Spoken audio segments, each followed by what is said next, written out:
حضور نبی رحمت صلی اللہ علیہ وآلہ وسلم نے ارشاد فرمایا، اے جوانوں کے گروہ، تم میں سے جو کوئی نکاح کرنے کی استطاعت رکھتا ہے وہ دیر نہ کرے، بہت جلد نکاح کر لے، یہ نظر کا اور پارسائی کا محافظ ہے۔ اور اگر تم میں سے کسی کو نکاح کرنے کی فی الحال توفیق نہیں ہے، اس کی استطاعت مالیہ میسر نہیں ہے، تو پھر وہ کثرت کے ساتھ روزے رکھے،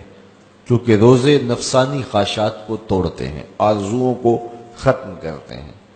تو بھوک جو ہے وہ خواہشات نفسانیہ کے ختم کرنے کا ایک مؤثر ذریعہ ہے۔ تو ہمیں صبح سے لے کر شام تک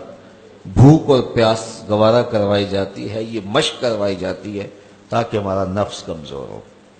دوسری بات، نفس کی کمزوری کا سبب ہماری گفتگو کا کم ہونا ہے اور خاموشی ہے، چونکہ ہمارے جتنے بھی گناہ ہیں ان میں سب سے زیادہ گناہ ہماری زبان کرتی ہے۔ ہمارے پاؤں بھی گناہ کرتے ہیں، برائی کی جگہ پہ چل کے جاتے ہیں،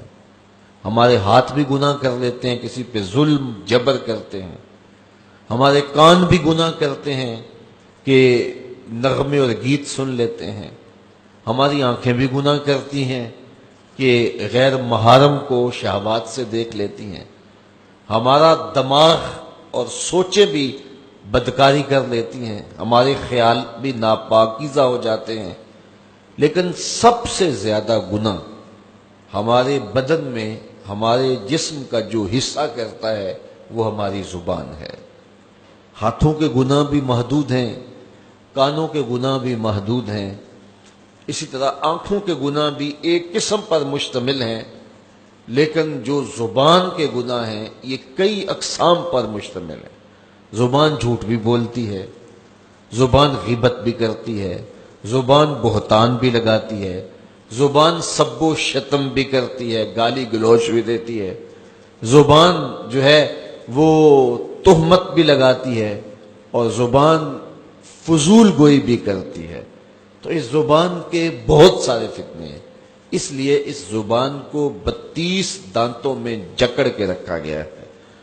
لیکن اس کے باوجود یہ بے قابو ہو جاتی ہے۔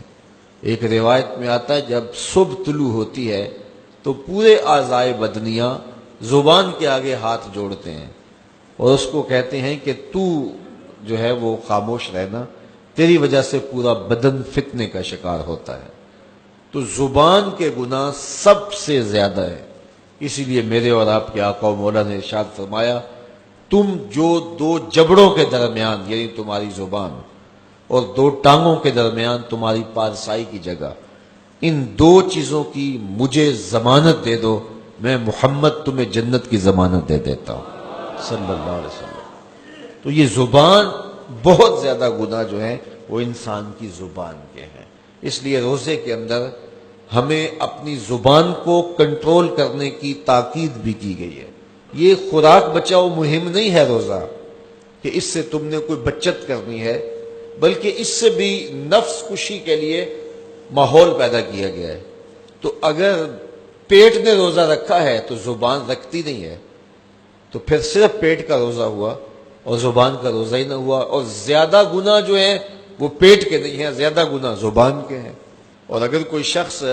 حلال کردہ چیزیں رب کی وقتی بندش کی وجہ سے ان سے رک جاتا، کھانا نہیں کھاتا، پانی نہیں پیتا، اعلیٰ انواع و اقسام کے فروٹ دستیاب ہے نہیں لیتا کہ میں نے روزہ رکھا ہوا ہے، لیکن جھوٹ بولتا ہے، غیبت کرتا ہے، بہتان تراشی کا بازار گرم ہے، نظریں بدکاری کر رہے ہیں، خیال بھٹک رہے ہیں، سوچے آوارہ ہیں، تو جن سے رمضان المبارک کے علاوہ بھی روکا گیا تھا تو ان سے وہ نہیں روکتا، تو اس کا پھر روزہ کیا ہوا؟ تو میرے اور آپ کے آقا و مولا نے فرمایا، جس نے جھوٹ نہ چھوڑا، جھوٹے کام نہ چھوڑے، اس کے بھوکا اور پیاسا رہنے کی اللہ کو کوئی ضرورت نہیں ہے۔